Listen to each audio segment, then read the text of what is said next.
샬롬 샬롬 샬롬 샬롬 샬롬. 하나님 사랑합니다. 여러분 주 안에서 사랑합니다. 오늘 룻기 1장 1절에서 22절까지 말씀이죠. 나오미와 룻의 이야기입니다. 1절에 사자들이 치리하던 땅의 그 땅에 흉년이 되니라. 유다 베들레헴의 한 사람이 그 아내와 두 아들을 데리고 모압 지방에 가서 거류하였는데 그 사람 이름은 엘리멜렉이요. 이렇게 시작이 되죠.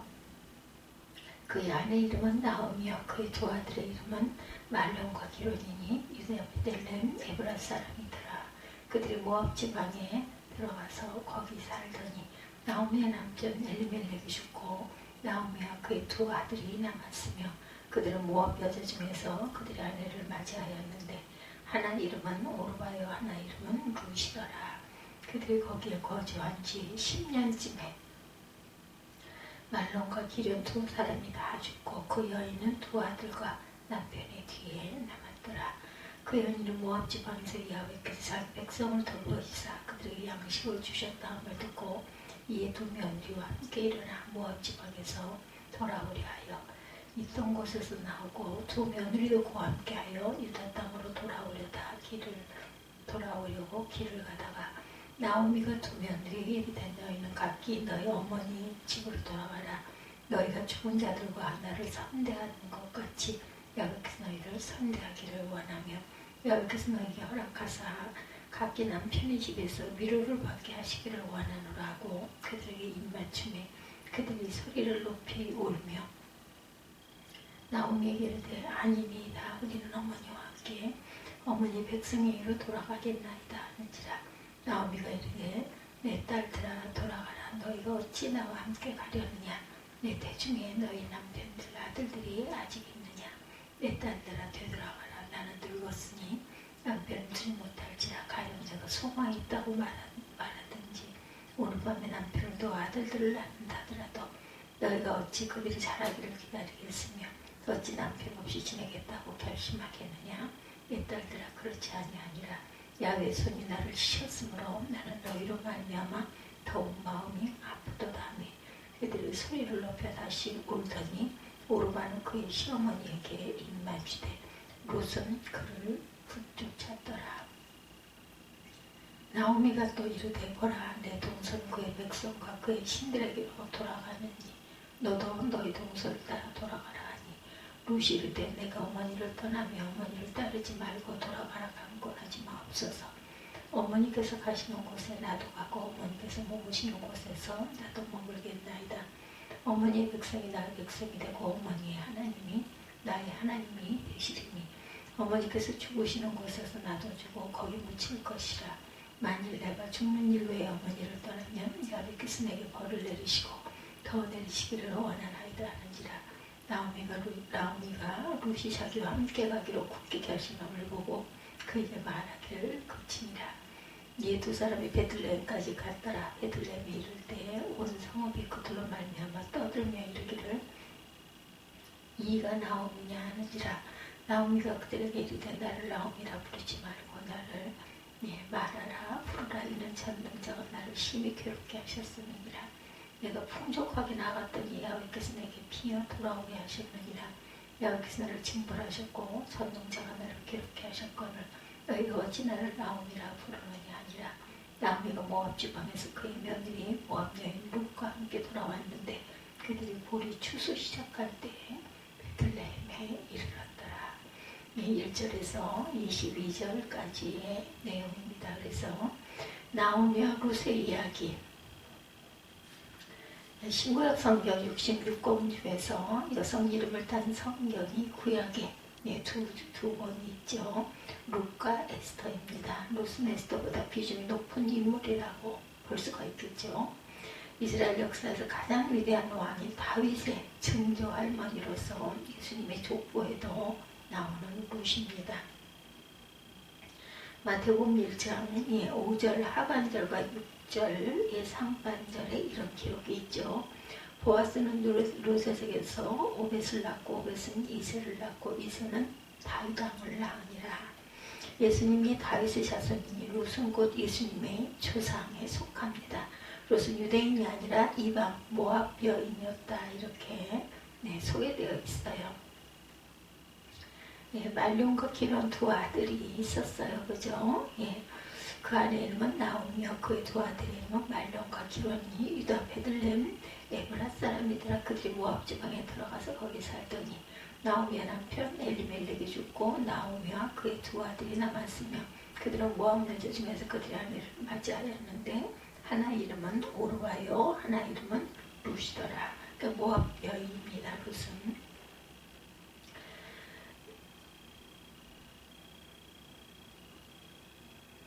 룻 이야기는 유다 지방에서 흉년이 들었다는 소식으로 시작이 되죠. 사해 서편 지역인 베들레헴에 사는 어떤 사람이 아내와 두 아들을 데리고 사해 동편 지역인 모압 땅으로 건너갑니다.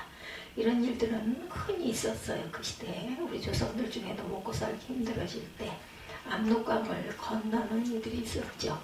이들이 중국에 사는 조선족입니다. 북한의 경제 사정이 바닥으로 떨어졌을 때 중국과의 국경선을 넘는 북한 주민들도 적지 않았죠. 모압으로 간 사람 이름은 엘리멜렉이고 그의 아내 이름은 나오미였고 두 아들은 각기 말론과 기론이다. 한 가정의 이야기. 그 집의 가장인 엘리멜렉이 모압 땅에서 죽었어요. 과부가 된 나오미는 혼자 두 아들을 키웁니다.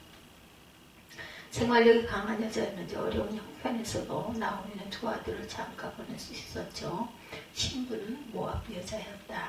한 여자 이름은 오르바이고 다른 여자 이름은 룻이었습니다. 여기까지는 그러고 그냥 일상적인 일반적인 한 가정의 이야기. 10년 뒤에 두 아들까지 그만 다 죽고 맙니다. 그 집안의 남자들이 다 죽었어요. 오래전에 과부가 된 나오미와 새로 과부가 된 룻이라는 며느리만 남죠. 나오미의 심경이 어땠을지는 상상이 갑니다. 당시에 가장 가련한 사람들 중에 한 사람으로 살아갔을 거예요. 아주 가난하고 어려운 그런 삶을 살았겠죠. 그렇게 세월이 흐르는 중에 나오미는 고향에서 새로운 소식을 듣습니다. 극심한 기근이 끝나고 어느 정도 먹고 살만해졌다는 소식. 나오미는 그래서 결심을 합니다. 우리나라에 가난하던 1960, 70년대 미국으로 이민을 갔던 교포들이 다시 역이민을 오는 것과 비슷하죠. 다시 자신의 고향으로 나오미가 돌아가려고 결심을 합니다. 나오미는 며느리 2명과 함께 모압을 떠나 베들레헴으로 돌아가는 중에 며느리들의 입장을 격지사지로 돌아보죠. 자신은 고향으로 가는 거지만 며느리들은 낯선 타국으로 가는 것이고 며느리들은 남편도 없고 홀로 된 시어머니만 믿고 베들레헴으로 간다는 게 얼마나 불안하고 가슴 답답한 일인지 나오미는 잘 알고 있었어요. 며느리들에게 8구절에 너희는 각기 너희 어머니의 집으로 돌아가라. 너희가 죽은 자들과 나를 선대한 것 같이 야훼께서 너희를 선대하시기를 원하며 야훼께서 너희에게 허락하사 각기 남편의 집에서 위로를 받게 하기를 원하노라. 시어머니 나오미는 며느리들을 안아주고 두 며느리는 소리 높여 함께 시어머니와 울죠. 두 며느리들인 오르바와 룻은 10절에서 나오미에게 이렇게 말합니다. 아니니이다. 우리는 어머니와 함께 어머니 백성에게로 돌아가겠나이다. 저희는 어머니를 따라가겠습니다. 라고 이렇게 고백을 하죠. 며느리들의 생각이 전 이렇다면 못 이기는 척하고 데리고 갈 수도 있었지만 나오미는 다시 며느리들을 설득합니다. 함께 갈 수 없는 현실적인 이유를. 핵심은 나오미가 아들을 낳을 수 없다는 것. 당시에는 형사 취수 제도가 있었어요. 형이 아들을 낳지 못하고 죽으면 동생이 형수와 결혼해서 후손을 잇는 그런 제도였죠. 후손을 잇는 것이 최선인 시대였기에 이런 제도가 당시에는 자연스럽고 일반적이었고 나오미는 과부가 되었으니 자식을 낳을 수가 없어요. 재혼을 한다는 것도 아들을 낳아서 키우려면 세월이 너무 많이 걸리기 때문에 며느리들에게 13절에 자신의 입장을 전합니다. 너희가 어찌 그들이 자라기를 기다리겠으며 어찌 남편 없이 지내겠다고 결심하느냐. 내 딸들아 그렇지 아니하니라. 여호와의 손이 나를 치셨으므로 나는 너희로 말미암아 더욱 마음이 아프도다. 자신의 운명을 하나님이 지신 것으로 나오미는 받아들입니다. 며느리들까지 자신의 여세스러운 운명 안으로 끌어들일 수가 없다. 나오미의 말이 떨어지자 며느리들은 다시 대성통곡을 하죠. 시어머니와 며느리 사이의 관계가 이보다 더 감동적일 수는 없습니다. 우리는 세상을 살면서 이런 인간관계를 맺고 가죠. 가깝게는 가족이고 친구나 직장 동료 관계들이 있습니다. 순전히 취미생활을 함께하는 그런 관계들도 있죠. 사제관계도 중요합니다. 그래서 가불관계라는 말이 두드러진 세대에 우리가 살기도 하죠. 교수와 조교들 사이가 담임 목사와 부목사의 관계가 가불관계가 되기도 합니다. 진실한 사람의 관계로 살아가기 힘들다는 것은 현대인들이 행복하지 못하다는 증거이기도 하죠. 나오미의 두 며느리들의 처한 상황은 열악하지만 행복지수는 높다고 봐야 할 것입니다. 고대 이스라엘 사람들은 룻기를 읽으면서 참된 행복이 무엇인지를 절감합니다. 그동안만 그들만이 아니라 오늘 우리도 그들과 동일한 감동을 받습니다. 두 며느리 중에 큰 며느리로 보이는 오르바가 나오미에게 절을 하고 먼저 떠납니다. 둘째 룻은 꼼짝도 하지 않아요. 나오미는 다시 내 동서를 따라 너도 돌아가라 이렇게 당부를 했지만 룻은 자신의 결심이 아주 확고해서 17절에 16절에 다시 이야기하죠. 나는 절대로 그렇지 않겠다. 룻이 이르되 내 어머니를 떠나며 내게 떠나며 어머니를 따르지 말고 돌아가라. 강권하지 마옵소서. 어머니께서 가시는 곳에 나도 가고 어머니가 머무시는 곳에 내가 있겠나이다. 어머니의 백성이 나의 백성이 되고 어머니의 하나님이 나의 하나님이 되시리니 어머니께서 죽으시는 곳에서 나도 죽고 거기 묻힐 것이라. 만일 내가 죽는 일 외에 어머니를 떠나면 야훼께서 내게 벌을 내리시고 더 내리시기를 원한다. 굳은 결심을 얘기하죠. 그래서 나오미가 룻이하고 함께 가기로 굳게 결심함을 보고 그에게서 말을 그치니라. 18절에 어쩔 수 없이 받아들입니다. 이 노래가 고대 유대 사회에서 민간사 일종의 민요처럼 불렸던 것으로 보입니다. 16절에 저희 어머니를 그래도 혼자 돌아가라고 너무 그렇게 강권하지 마옵소서. 어머니 가시는 곳에 저도 가겠고 또한 어머니 머무시는 곳에 저도 머물겠습니다. 어머니의 결의가 제 결의고 어머니 하나님이 나의 하나님이십니다. 어머니가 눈 감으시는 곳에서 저도 나도 눈을 감고 어머니 곁에 같이 묻힐 것입니다. 어떠한 일이 있어도 저는 죽음밖에 아무도 저를 어머니에게서 떼어내지 못합니다. 룻의 결심은 무엇으로도 바꿀 수가 없어요. 죽기 전에는 나는 어머니와 나누지 않겠다. 대단한 결심을 다짐하죠. 룻이 현 상황을 돌아보면 청산 과부에게는 좋지 않은 소문이들 따라다닙니다. 먹고 살 길도 막막하죠. 이방인들을 낮춰보는 유대인들 마을에 살려면 몸도 고생스럽고 마음도 고생스럽습니다. 고향에 남아있으면 친정 식구들이 있으니 어느 정도 세출을 바랄 기회가 있을 것인데 이래서 시어머니가 그렇게 며느리들을 너희의 고향으로 돌아가라 하고 이야기를 했건만은 이 나오미는 굳게 시어머니를 따라가야 하고 어머니의 하나님이 나의 하나님이 되겠다 이렇게 얘기하죠. 무서울 게 없다는 식으로 시어머니 나오미를 끝까지 나는 따라가겠소 이렇게 고백을 하죠. 나오미 룻의 결심을 꺾지 못합니다. 결국 쌍갑으로 할 나오미와 룻은 베들레헴으로 함께 가죠. 이들 앞에 어떤 인생이 펼쳐질지 보장된 것은 아무것도 없어요. 나오미와 룻 이야기는 구약 그 신앙의 전통에서 가장 중요한 대목으로 보여집니다. 고대 유대인들은 이 이야기를 읽거나 들으면서 그런 신앙 전통을 되새겼을 것이고 하나님의 섭리와 보호하심을 믿고 불확실한 미래로 나아간다는 믿음이 바로 그거죠. 이런 신앙의 단초는 아브라함 이야기에서 볼 수가 있습니다. 아브라함은 하나님으로부터 다음과 같은 명령을 받았어요. 창세기 12장 1절에 보면 너는 너의 고향과 친척과 아버지의 집을 떠나 내가 내게 보여줄 땅으로 가라. 아브라함은 하나님의 말씀을 따르죠. 우리에게 뻔한 이야기, 너무나 잘 아는 이야기지만 아브라함에게는 자신의 모든 운명을 거는 모험이자 결단입니다. 쉽지가 않죠. 두 가지 이유가 있어요. 하나는 미래에 대한 불안, 어떻게 될지도 모르고, 다른 하나는 낯선 것에 대한 두려움입니다. 아브라함에게는 하나님의 명령과 약속만 주어졌지 아무것도 보장된 것이 없었어요. 문화와 관습이 완전히 다른 가나안 토착민들과 어울려 산다는 것은 아주 두려운 일입니다. 그럼에도 불구하고 아브라함은 자신의 삶을 하나님의 섭리이시고 보호이시라는 것을 그런 믿음의 의지에서 고향을 떠나 가나안으로 갔다는 거죠.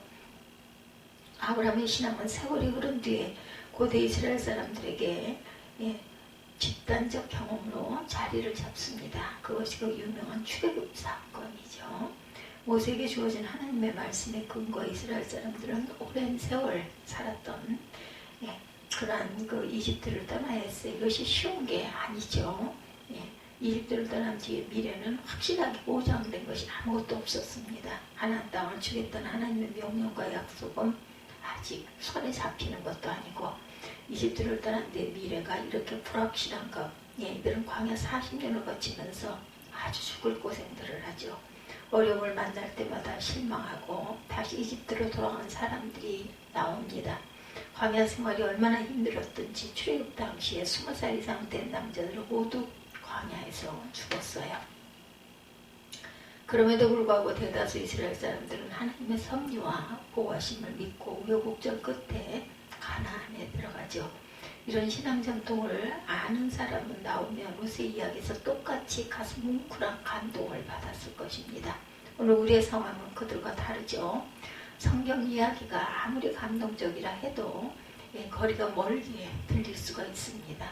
아브라함이 들었다는 하나님의 말씀을 들을 수 없으니 어쩔 수가 없어요. 이집트를 떠나서 가나안으로 가라는 야훼의 명령과 약속도 우리에게는 거리가 멀죠. 나오미와 룻 이야기는 가깝게 느끼기가 아주 곤란합니다. 그녀들이 모압에 머물 것인지 베들레헴으로 돌아갈 것인지의 선택은 그들의 문제이지 우리와는 아무런 상관이 없죠.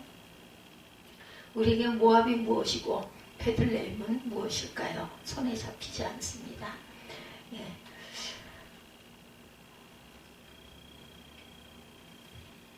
제가 이렇게 목회를 하고 있는 이것도 또한 알 수 있는 부분이 아니죠. 여러분도 마찬가지일 것입니다. 자신의 인생에서 일어나는 모든 것들이 하나님의 뜻이냐 아니냐 하는 기준으로 결정하기가 어렵기도 하죠. 지금 아내나 남편과 결혼한 게 하나님의 뜻에 순종한 것일까 아닐까. 룻이 시어머니 나오미를 따라 베들레헴에 간데 어떤 일들이 일어났는지 룻기 2장에서 자세하게 설명이 됩니다. 눈물겹기도 하고 애틋하기도 하고 낭만적이기도 하는 방식으로 전개가 되죠. 룻의 마지막 대목인 4장 18절에서 22절은 아주 몸이 건조하게 보이는 족보 이야기로 끝이 납니다. 룻은 이렇게 해서 베들레헴의 유지에 속하는 보아스의 아내가 되어서 오벳이라는 이름의 아들을 낳게 되죠. 나오미는 아기 오벳을 맡아 키웁니다. 오벳은 훗날 다윗의 아버지인 이세를 낳습니다. 즉 룻은 다윗의 증조 할머니가 되고 앞에서 말씀드렸던 것처럼 급기야 마태복음 1.5절에 이름이 오르죠. 만약 나오미의 두 아들이 모압에서 죽지 않았다면, 그리고 나오미가 그냥 베들레헴으로 돌아올 생각을 하지 않았다면, 또한 룻이 시어머니 나오미의 말에 설득당하여 자신의 고향으로 돌아갔다면 이런 일은 일어나지 않았을 것입니다. 아무도 예상할 수 없는 일들이 펼쳐졌어요. 성경은 그것을 하나님의 섭리다 이렇게 말하죠. 개인도 그렇고 인류도 하나님의 섭리 안에서 살아갑니다. 모든 것이 하나님의 섭리라면 우리가 할 수 있는 일은 아무것도 없는 일이나 하는 반론이 주어지죠. 원칙적으로 맞습니다. 우리는 하나님의 섭리를 바꿀 수가 없어요. 빙하기의 도래를 우리가 막을 수 없는 것과 같습니다. 자연과학의 발달과 복지의 완전한 구현으로 사람들의 종교심이 줄어든다면 우리가 아무리 복음을 열정적으로 전한다고 해도 기독교인들의 숫자는 줄어들 것이며 교회는 내리막길을 걷게 되겠죠. 거꾸로 전혀 예상하지 못한 일들로 인해서 사람들이 그룹대처럼 교회를 찾을 수도 있어요. 개인의 운명도 마찬가지죠. 자신이 잘못이 아닌데도 불행하게 사는 사람들이 있고 어쩌다 편안하게 사는 사람들도 있습니다. 건강하게 태어난 사람도 있고 아주 병약하게 태어난 사람도 있죠. 어떤 이는 무소호 불익의 힘을 자랑하는 미국에서 태어나고 어떤 이는 가난한 에티오피아에서 태어납니다. 우리가 감당할 수 없는 운명과 사건과 역사가 우리를 엄습합니다. 그렇다면 그냥 되는 대로 이렇게 살아갈 것인가? 그렇지 않죠. 하나님의 섭리 보호하심을 받아들이는 신앙은 훨씬 더 역동적입니다. 이 신앙에는 두 가지 특징이 있죠. 하나는 생명과 역사에 대한 두렵고 떨리는 마음. 인류의 차원에서도 그렇고 개인의 차원에서도 우리에게 무슨 일이 벌어질지 모르니까 정확하게는 우리와 지구의 미래가 열려있으니 두렵죠. 앞날을 모르니까. 우리 개인의 실존이 우리 우주 전체와 유기적으로 연결된다는 사실에 대한 거룩한 두려움입니다. 예를 들면 다음과 같죠. 우리는 각자 숨을 쉬고 살죠. 우리가 돌이키는 숨은 태평양 무인도에서 온 것일 수도 있고 몽고 초원이나 알래스카에서 불러 들여온 것일 수도 있습니다. 우리 몸 안에 들어왔다가 나가는 숨은 어떤 식물의 탄소 동화작용을 돕게 될 것입니다. 우리의 숨조차도 지구와 우주 전체에 유기적으로 연결되어 있습니다. 우리가 마시는 음료수도 여기는 브라질, 베트남, 콜롬비아 등 가난한 농부들의 땀이 배어 있어요. 이 모든 유기적인 관계를 가능하게 하는 분은 창조주 하나님이시죠. 그래서 성서 기자들은 종종 하나님을 가리켜 알파와 오메가, 처음과 나중이다 이렇게 얘기합니다. 이사야 48장 12절도 야곱아 내가 부른 이스라엘아 내게 들으라 나는 그니 나는 처음이요 마지막이니라 이렇게 증거되어 있습니다. 처음과 마지막 사이에서 벌어지는 유기적인 생명 현상 안에서 우리는 살아가죠. 그러니 매 순간을 생명 경외의 심정으로 살아가야 한다는 것. 다른 하나는 어떤 상황에서도 영혼의 중심이 흔들리지 않는다는 사실입니다. 나오며 룻을 보면 그녀들은 가장 불행한 처지에 떨어진 사람들에 속해 있어요. 나오미는 야훼께서 손으로 자기를 치셨다 이렇게 고백을 하죠. 하나님을 향해서 거칠게 저항했던 욥의 처지와 같습니다. 나오미와 룻은 하나님의 섭리를 내다 보았기에 절박한 상황에서도 흔들리지 않고 자신들의 길을 갈 수 있었습니다. 물론 이따금 흔들리기는 했겠지만 방향은 잃지 않았던 것이죠. 자신들 운명을 하나님이 지키신다는 사실을 믿고 있었기 때문입니다. 나오미와 룻처럼 우리가 정말 이렇게 초라한 처지에서 노심초사하고 있지는 않은지, 예수님처럼 십자가 운명에 떨어질까 두려워하고 있지는 않은지 그런 마음이 이해가 가죠. 그 어떤 세상에서의 그 여러 가지 가진 것들, 이 시대가 정말 물심양면의 그런 마음들, 이전 투구와 같으면 어쩌겠습니까? 그럼에도 불구하고 설교자라서 이렇게 말씀드릴 수밖에 없죠. 힘을 내십시오. 돈이 아니라 하나님이 우리 삶의 궁극적인 현실입니다.